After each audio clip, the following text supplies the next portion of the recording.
Mga kapuso, sa gitna ng pananalasan ng Bagyong Goring at Habagat, ating alamin ang naging epekto nito sa presyo ng pangunahing bilihin sa palengke.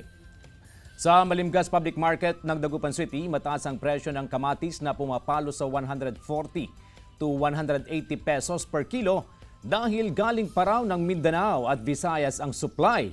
Pero doble naman ang ibinaba ng presyo ng lowland vegetables.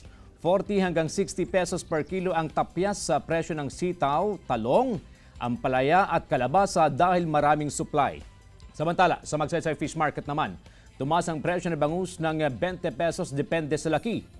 Ang small size na dating nasa 100 pesos, ngayon nasa 120 pesos per kilo na. Ang medium, 175 pesos ang kada kilo at 180 naman ang per kilo ng big size.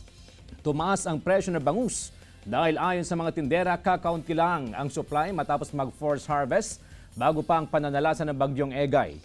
Nagmahal din ang presyo ng isdang dagat dahil walang makalaot dulot ng sama ng panahon. Pero may mabibili namang tilapia sa halagang 90 pesos per kilo at galunggong na 150 pesos per kilo.